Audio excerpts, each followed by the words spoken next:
आज का जो टॉपिक है वो है रियल नंबर्स, क्लास 10 सीबीएसई का। और हमारा क्वेश्चन है, consider number 4 to the power n where n is a natural number, check whether there is any value of n for which 4 to the power n ends with the digit 0। Okay, इसका मतलब 4 जो है, 4 को आपको multiply करना है n number of times. n कोई natural number है, जैसे 1 2 3 4 5 6 इस तरह है। और इसको 4 को n टाइम्स मल्टीप्लाई करने से लास्ट डिजिट आपका 0 आना चाहिए। लास्ट डिजिट अगर 0 आए, इसका मतलब वो पर्टिकुलर नंबर डिविजिबल बाई 10। और 10 को लिखा जा सकता है ना 2 into 5 प्राइम फैक्टराइज करके।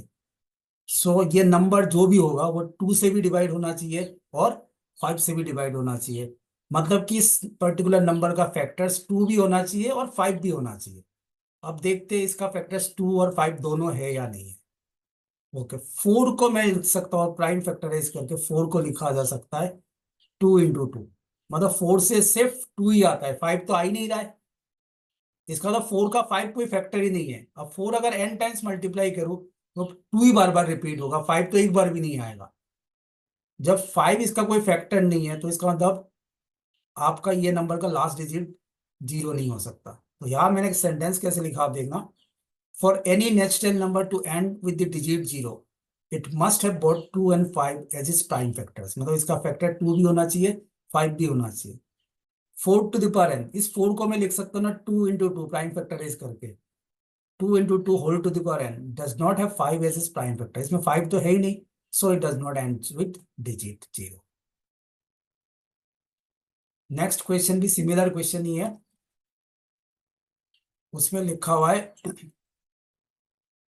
Check whether 6 to the power n can end with digit 0 for any natural number n। Same चीज है, मतलब 6 को आप n टाइम्स मल्टीप्लाई करोगे और डिजिट 0 होने के लिए इसका एक फैक्टर 2 भी होना चाहिए और 5 भी होना चाहिए। एटलीस्ट एक 5 और एक 2 होना चाहिए, एक से ज्यादा हो तो कोई दिक्कत नहीं है।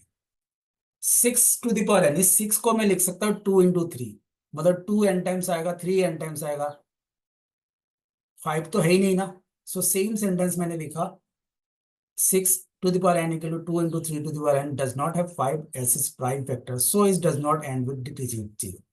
अगला क्वेश्चन भी सेम है। इसमें लिखा 8 to the power n can and with digit 0 और नॉट। चेक करना है 8 को भी मैं जब फैक्टराइज करूंगा उसमें सिर्फ 2 ही आएगा। 8 होगा 2 into 2 into 2, कोई 5 नहीं आ रहा है। सो ये भी, इसका भी सेम वैसे ही लिखूंगा। इसमें भी सेम ही लिखा, does not have 5 as is prime factor, so it does not end with digit 0। मतलब इसके फैक्टर्स में 5 होना चाहिए और साथ में 2 भी होना चाहिए। मतलब दोनों के प्रेजेंस की जरूरत है, किसी एक की कमी हो, मतलब कोई एक चीज ना हो। मान लो 2 है पर 5 नहीं है, या 5 है 2 नहीं है, तो ये it can not be ends with the digit 0। मतलब ये 10 से डिवाइड नहीं हो सकता।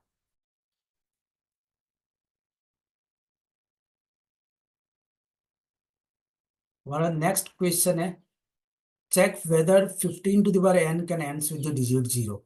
सेम वे से मैं चेक करूंगा। इसमें भी अगर डिजिट 0 हो तो मतलब 10 से डिवाइड होना चाहिए। इसका मतलब 2 भी एक फैक्टर होना चाहिए, 5 भी एक फैक्टर होना चाहिए। इसका फैक्टर 5 तो है। पिछले क्वेश्चंस में फैक्टर 5 नहीं आ रहा था, 2 आ रहा था। अब 5 आया पर 2 नहीं आया, दोनों ही होना चाहिए ना। सो मैंने क्या लिखा, 15 to the power n equal to 3 into 5 to the power n does not have 2 as is prime factor, so it it does not ends with the digit 0। इसमें 5 है पर 2 नहीं है, so it does not end with the digit 0। हमारा next question है, check whether 35 to the power n can ends with the digit 0। Same way से मैं check करूंगा। 35 में 5 है और 7 है। 5 तो है पर 2 नहीं है, सेम प्रॉब्लम। सो इसमें भी सेम वे से लिखूंगा, सेम चीज आंसर ही होगा आपका। 35 to the power n equal to 5 into 7 to the power n does not have 2 as is prime factor, so it does not end with the digit 0। Okay, next question, ये थोड़ा सा different question है, बहुत ज्यादा different नहीं है, थोड़ा सा ही डिफरेंट है। इसमें लिखा है, can the number 6 to the power n, n being a natural number, ends with the digit 5। मतलब एंड्स विद द डिजिट 5 मतलब लास्ट डिजिट 5 होना चाहिए। लास्ट डिजिट 5 होने के लिए वो नंबर 5 से डिवाइड होना चाहिए, है ना।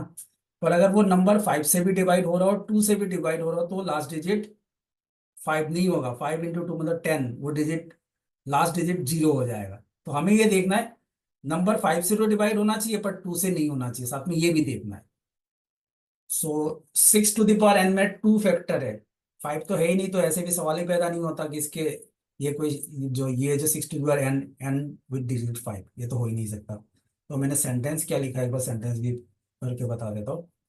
For any natural number to end with the digit 5 it must have 5 as its prime factor but not 2। 5 होना चाहिए मगर 2 नहीं होना चाहिए। So 6 to the power n equal to 2 into 3, इसमें 2 है, 5 है ही नहीं, जो चाहिए वो तो है ही नहीं। So does not have 5 as its prime factor, so it does not end with the digit 5. Next question है, check whether 4 to the power n can end with the digit 5. इसमें भी सेम 5 ही नहीं है, 5 तो होना चाहिए ना, 5 होना चाहिए, 2 नहीं होना चाहिए, इसमें 2 है 5 नहीं है, उल्टा हो गया पूरा। So 4 to the power n equal to 2 into 2 to the power n does not have 5 as its prime factor, so it does not end with the digit 5.